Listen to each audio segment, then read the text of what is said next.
গল্প উপন্যাসের সব নায়কগুলো যখন উধাও ওরফে ভণ্ড লেখিকা আফা।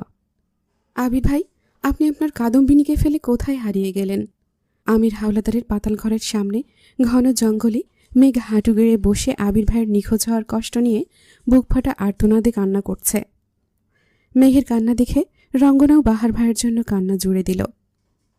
মেঘ আর রঙ্গনা মিলে গলাগলি ধরে নিজেদের ভাইদের জন্য তুমুল কান্না জুড়ে দিল। ওদের দুজনের এমন ন্যাকা কান্না দেখে রেড আর পদ্মজা খুব বিরক্ত হল। পদ্মজা নিজেই তার কালাচানকে খুঁজে পাচ্ছে না। সে রাতকে দিন করে নিজের কালাচানরে পাগলের মতো খুঁজে বেড়াচ্ছে। পদ্মজার মতো রেড ও রিচার্ডকে খুঁজে বেড়াচ্ছে। আর এরা দুজনে স্বামীকে না খুঁজে মরা কান্না জুড়ে দিয়েছে। মেঘের কথা আর কি বলবে? সে তো আগে থেকেই এক কান্দুনি, এখন আবার তার সাথে রঙ্গনা কান্দুনি যোগ হয়েছে। এখন দুই কান্দুনি মিলে জঙ্গলরে মরা বাড়ি বানাই ফেলছে। পদ্মজা আর রেড পাশ থেকে তেড়ে এসে ভারী কণ্ঠে মেঘ আর রঙ্গনাকে বলতে লাগল, এই তোরা দুজন এমন মরা কান্না জুড়ে দিলি কেন? স্বামী কি শুধু তোদের একার হারাইছে নাকি? আমাদেরও তো হারাইছে। কই, আমরা তোদের মতো তো ন্যাকা কান্না জুড়ে দিই নাই। তোরা কি তোদের এই ন্যাকা কান্না দিয়ে নিজেদের ভালোবাসার প্রমাণ করতে চাইতাছোস নাকি? না কান্নার জোরে নিখোঁজ স্বামীদের ফিরায় আনতে চাইতাছোস? পদ্মজা থেমে যেতেই রেড মেঘ আর রঙ্গনাকে উদ্দেশ্য করে শান্ত কণ্ঠে বলতে লাগল, আরে বোন, তোরা নিজেদের কান্না থামা। ওরা পুরুষ মানুষ, ওরা কখনো নারীর কান্নায় আটকে থাকে না। দেখ, আমাদের পদ্মজা বিশ্বসুন্দরী হয়েও ওর কালাচান্দ্রে নিজের রূপে আটকায় রাখতে পারল না। আর তোরা কিনা নিজেদের এই ন্যাক কান্না দিয়ে ওদের আটকায় রাখার চেষ্টা করতেছিস। হায় রে মূর্খ মাইয়া দুইটা। রেডের কথাগুলো শুনে পদ্মজা নিশ্চুপ হয়ে ভাবতেছে যে রেড আসলে ওর সুনাম করল নাকি দুর্নাম করল। যদি রেড পদ্মজার দুর্নাম করে থাকে তাহলে পদ্মজার রামদা দিয়ে ওকে বিনা টিকিটে উপরে পাঠিয়ে দেবে। ওইদিকে পদ্মজা আর রেডের কথাই মেঘের কান্নার বেগ যেন আরও দ্বিগুণ বেড়ে গেল। ওদের দুজনের উদ্দেশ্যে মেঘ কান্না কণ্ঠেই মিনমিনিয়ে বলল, তোমরা প্লিজ আমার আবির ভাইকে এনে দাও। আমি ওনাকে ছাড়া বাঁচতে পারবো না। আমার বুক কাঁপছে, মনে হচ্ছে আমার আবির ভাইকে ওই বজ্জাত মালা নিজের কাছে আটকে রেখেছে। তোমরা প্লিজ কেউ ওর থেকে আমার আবির ভাইকে ছাড়িয়ে এনে দাও। এইটুকু বলেই মেঘ পুনরায় মরা কান্না জুড়ে দিল। পদ্মজা মেঘের কান্না দেখে কপাল চাপড়াতে চাপড়াতে বলল, হাই মাবুদ, এই মেয়ে কিছু পারুক আর না পারুক কান্না করতে ভালোই পারে। মায়া আর অরোরা জঙ্গলের বড় একটা গাছের শিকড়ের ওপর গা এলিয়ে বসেছিল। মেঘের কথা কানে যেতেই মায়া রাগে ফুঁসতে ফুঁসতে এগিয়ে আসে মেঘের দিকে। রাগে কাটকাট করে বলে, এই মাইয়া, তোর সমস্যাটা কি?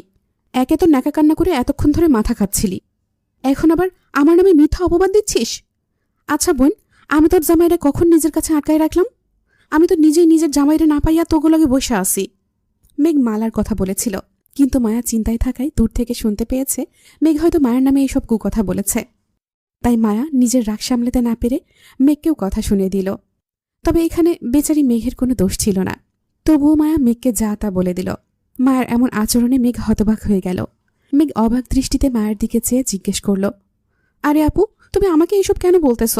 আমি তোমাকে কি বলেছি যে তুমি আমার সাথে এমন আচরণ করতেছ? আমি তো তোমার বিষয়ে কোনো কথাই বলিনি। আমি জাস্ট আমার আবির ভাইয়ের মামাতো বোনের কথা বলছি। সে আমার থেকে আমার আবির ভাইকে কেড়ে নিতে চায়, সেজন্যই আমি তার কথা বলছি। তোমাকে কিছু বলিনি আপু, তাহলে তুমি কেন আমার সাথে রাগ দেখাচ্ছ? মেঘের কথা শুনে মায়া নিজের ভুলটা বুঝতে পারল। নিজেই ভুল শুনেছে, আবার অহেতুক মেঘকে এতগুলো কথাও শুনিয়ে দিল। তাই মায়া অনুতপ্ত হয়ে শীতল কণ্ঠে বলল, ও সরি বোন, আসলে জামাই হারানোর শোকে মাথাটার সাথে কানটাও পুরো খারাপ হয়ে গেছে। আমি তোর মুখে মালা নামটাকেই মায়া শুনছিলাম, ভাবছি তুই আমার কথাই বলতেছিস, তাই তোকে অকারণে এতগুলো কথা বলে ফেলেছি রে, সরি। মায়ের পাশ থেকে অরোরা বিরক্ত নিয়ে বলল, আপারা প্লিজ তোমরা এসব সরি টরি থামিয়ে জাতির ভাইদের খুঁজে বের করার চেষ্টা করো। অরোরার কথায় সায় দিয়ে সুহা চেঁচিয়ে বলল, হ্যাঁ ঠিক বলছিস বোন, ওগো খালি খোঁজটা পাইয়া লই, তারপর সবগুলারে বোমা মাইরা উড়াই দিমু। সুহার কথা শুনে অরোরা, মেঘ, রঙ্গনা আর মায়া চারজন ভয়ে একসাথে চিল্লিয়ে কান্না জড়ানো কণ্ঠে বলতে লাগল। অরোরা বলল, আপা আর যাই করো, প্লিজ বোমা মারিও না। বোমার সাথে আমার জায়ান্ট কৃতিক উড়ে গেলে আমাকে আরও ব্যাকসিটে কে বলবে?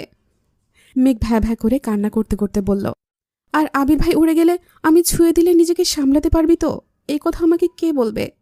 ওদের বলা শেষ হতেই মায়ের হৃদখানের জন্য আর্তনাদ করে বলতে লাগলো, আমার খান সাহেব বোমার সাথে উড়ে গেলে আমাকে আউট কে বলবে? কথাগুলো বলেই ওরা নিজেদের স্বামীর জন্য মরা কান্নায় ভেঙে পড়ে। ওমা, ওদের কান্নাকাটি দেখে রেড রিচার্ডের জন্য কান্না করতে করতে বলে ওঠে, রিচার্ড উড়ে গেলে অফিসে করব, গাড়িতে করব, রাস্তায় করব, মিনিটে মিনিটে করব, ঘন্টায় ঘন্টায় করব, প্রতিদিন করব, সারা দিন তোমাকে করব মিস। আমাকে এত ভালোবাসা কে দেবে? আমাকে এত ভালোবাসা কে দেবে? ওদের সবার এত রোমান্টিক রোমান্টিক দুঃখের কথা শুনে পদ্মজার মতো তেজি মেয়েটাও টাসকি খেয়ে খাড়া থেকে বসে পড়ল। সবার দুঃখের কথা শুনে সুভারও তামিম সরকারের 19-20 করার কথাটা মনে পড়ে গেল। তাই সুভাও নিজের সরকার সাহেবের কথা ভেবে একটা সিদ্ধান্ত নিল। সে সবাইকে উদ্দেশ্য করে ডেকে বলল, বেশ, তোমরা যখন চাইছো না তাহলে বোমা মাইরা উড়াই দেওয়া প্ল্যানটা বাদ, আমরা বরং অন্য কোনো প্ল্যান করবনি। পদ্মজা অসহায়ের মতো কপালে হাত রেখে বলল, বোন, তোরা কেউ জঙ্গলের দরজাটা বাইরে থেকে লাগিয়ে দেয়। এই নির্লজ্জ মায়াদের অপ্রীতিকর কথার সাউন্ড হচ্ছে, যা বাইরে যাওয়া একদম ঠিক হবে না। পদ্মজা এলিজাবেথের স্বামীর ডায়লগটা চুরি করেছে বলে এলিজাবেথ রেগে ফোঁস করে বলে উঠল, শালির মেয়ে, তোর মায়েরে আসসালামু আলাইকুম। সাইডে দাঁড়িয়েছিল জয়ামিরের ঘরোয়ালি। সে এলিজাবেথের মুখে নিজের জয়ামিরের কথা শুনে রেগে মেগে বলতে লাগল, শালার জিন্দেগি, ওই মাইয়া, তোর মুখ সামলা, নইলে কিন্তু বোমা মায়েরা উড়াই দিমু। জয়ামিরের ঘরোয়ালি তামিম সরকারের ডায়লগ মেরে দিছে। তা শুনে সুভা খেপে দাঁতে দাঁত পিষে জয়ামিরের ঘরোয়ালিকে বলতে লাগল, এই শালি, মুখে লাগাম দে, জীবনে তোর মতো দুইটা দেখি নাই। সুভার মুখে আমির হাওলাদারের গালি শুনে পদ্মজা পাশ থেকে রামদা নিয়ে তেড়ে আসলো সুভার দিকে। পদ্মজাকে নিজের দিকে আসতে দেখে সুভা শাড়ির কুচি ধরে দৌড় লাগালো সামনের দিকে।